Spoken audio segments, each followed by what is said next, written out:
वेदों का प्रमाण एक आवश्यक विषय वाणीपीडिया से हम वेदों को प्रमाण मानते हैं क्योंकि उनमें पूर्ण ज्ञान समाहित है। वेद मानव ज्ञान का संकलन नहीं है। वैदिक ज्ञान आध्यात्मिक जगत से, भगवान कृष्ण से आता है। वेदों का दूसरा नाम श्रुति है। श्रुति का तात्पर्य उस ज्ञान से है जो सुनकर प्राप्त किया जाता है। यह प्रायोगिक ज्ञान नहीं है। श्रुति को माँ के समान माना जाता है। हम अपनी माँ से बहुत सारा ज्ञान लेते हैं। उदाहरण के लिए, यदि कोई जानना चाहता है कि उसके पिता कौन हैं, तो केवल माँ ही उत्तर दे सकती है।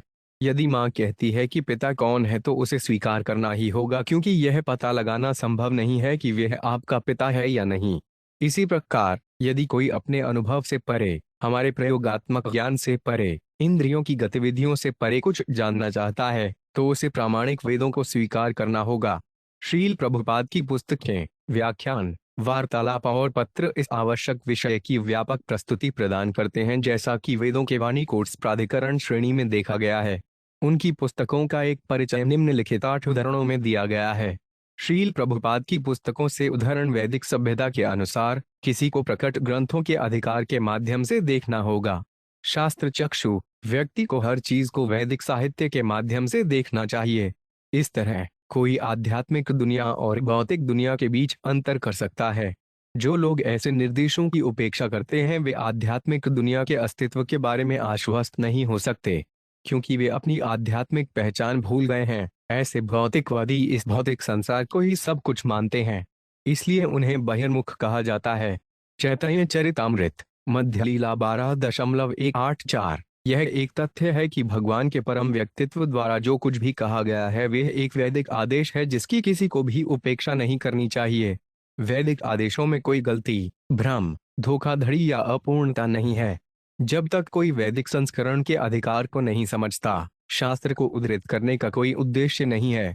किसी को भी वैदिक आदेशों का उल्लंघन नहीं करना चाहिए, बल्कि वेदों में दिए गए आदेशों का कठोरता से पालन करना चाहिए।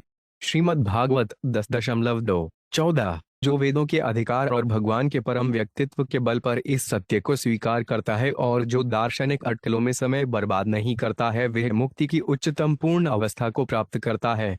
इस सत्य को विश्वास पूर्वक स्वीकार करने मात्र से मनुष्य निस्संदेह मुक्ति प्राप्त कर सकता है।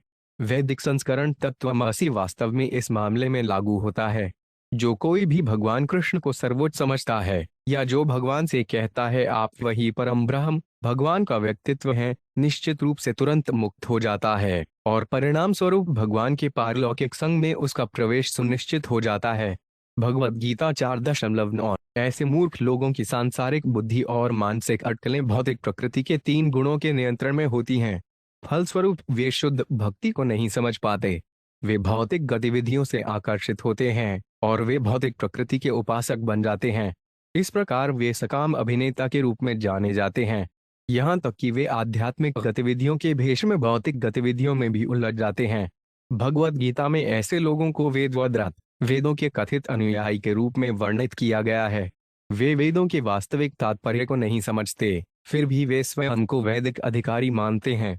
चैतन्य चरितामृत, मध्य लीला 17.185। नियामक सिद्धांत उन लोगों के लिए हैं जो पूर्ण बनने और भगवान के पास वापस जाने में रुचि रखते हैं। कुतिनाति या कूटनीतिक व्यवहार आत्मा को संतुष्ट नहीं कर सकता। यह शरीर या मन को भी संतुष्ट नहीं कर सकता।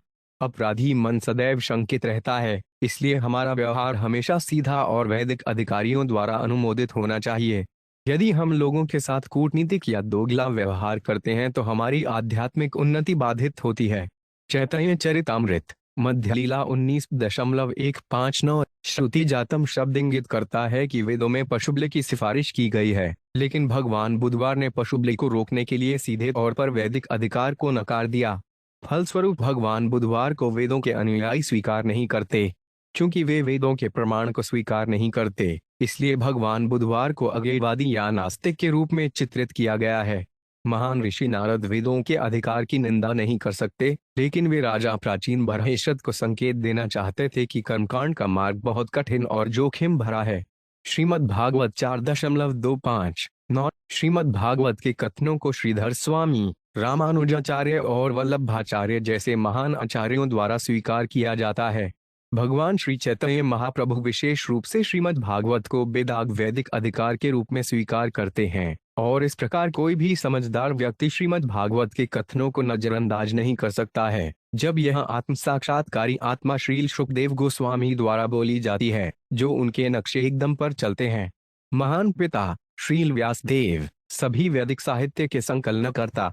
श्रीमद् भागवत 2.2:26। विचार यह है कि कोई भी अपने अपूर्ण कारण को वेदों के अधिकार से ऊपर नहीं रख सकता। वेदों के आदेशों का बिना किसी सांसारिक तर्क वितर्क के यथावत पालन किया जाना चाहिए।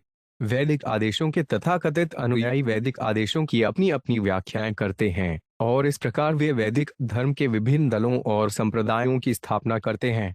भगवान बुधवार ने सीधे तौर पर वेदों की सत्ता को नकार दिया और उन्होंने अपना अलग धर्म स्थापित किया। केवल इसी कारण बौद्ध धर्म को वेदों के कट्टर अनुयायियों ने स्वीकार नहीं किया।